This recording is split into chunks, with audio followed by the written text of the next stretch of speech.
Hello everyone, hope you are doing good. Today we'll discuss about the extraocular muscles. Please go through my channel for various topics on anatomy. In case of doubt, please comment your suggestions or feedback. I'll be there. So extraocular muscles, as you see here in the previous session on the orbit, we have discussed about the boundaries of the orbit, bones forming the orbit, the boundaries and contents. So extraocular muscle is one of the content of the orbit, and there are around 10 muscles in the orbit or outside the eyeball, and there are also some intraocular muscles, and we classify like this. The extraocular muscles are classified mainly into voluntary and involuntary types. Involuntary are three: superior tarsal, inferior tarsal and orbitalis. Voluntary, again depending upon the action, the muscles acting in the eyeball, muscles acting in the eyelid.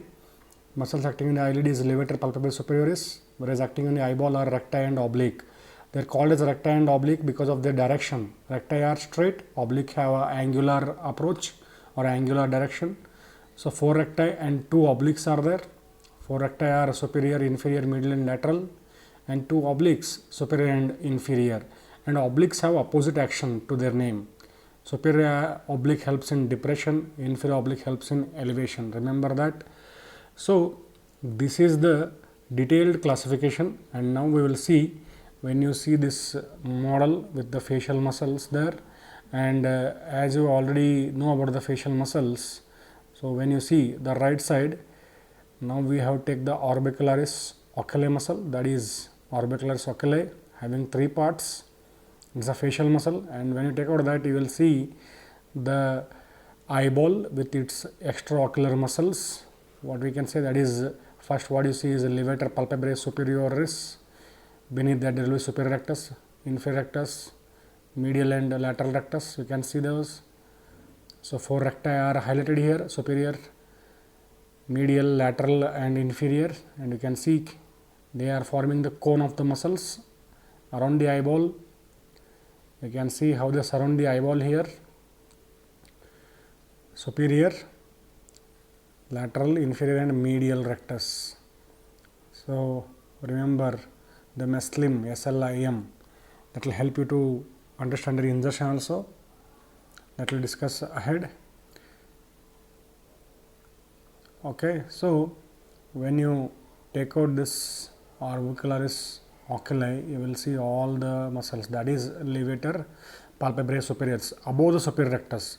Usually we dissect the orbit from the anterocranial fossa by taking out the roof. When you take out the roof, the first muscle you observe is levator palpebrae superioris. And as we discussed in the osteology, all these recti muscles, 4 recti muscles, they take origin from the common tendinous ring, also called as annulus of Zinn, and they form a cone around the eyeball. You can see here, they come from respective sides of the tendinous ring, this superior, lateral, inferior and medial, and you can see how they form the cone, all the muscles together, and that is the common tendinous ring. It divides the superior orbital fissure into 3 parts: superolateral, intermediate and medial, that we have discussed in the orbit.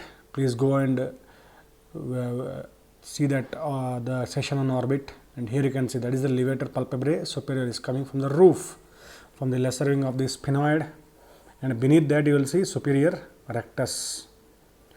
So while dissecting, you should remember that. And above superior, this levator palpebrae superioris, you will see the branches of ophthalmic nerve, that is medial rectus, lying along the medial wall of the orbit. You can see, and you can see here, that is the lateral rectus. Lateral rectus is here, and one beneath the eyeball, that is the inferior rectus. Below that you will see inferior oblique muscle.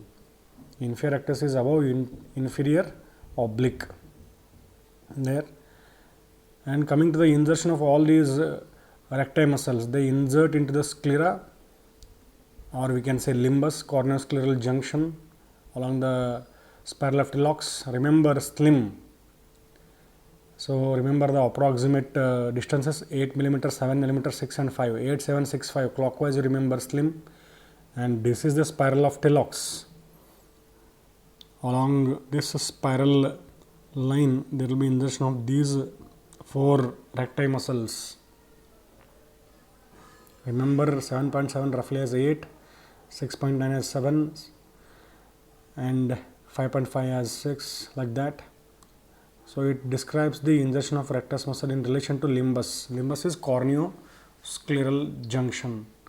You can see coming to the superior obliques, that is about the recti. Coming to obliques, it comes from again lesser wing of sphenoid, that is the roof of the orbit, just medial to the origin of levator palpebrae superioris. It runs forwards straight, again it will divert back by the trochlea. You can see how it is directed posteriorly and laterally and insert behind the equator, that is superior oblique. You can see now superior oblique is lying beneath both superior rectus and this levator palpebrae superioris. And coming to inferior oblique, it takes origin from the floor of the orbit, that is maxilla. It runs upwards and laterally and inserts behind the equator. All the recti muscle insert in front of the equator, whereas the oblique insert behind the equator. You can see that is the inferior oblique, highlighted part there. It lies beneath the inferior rectus.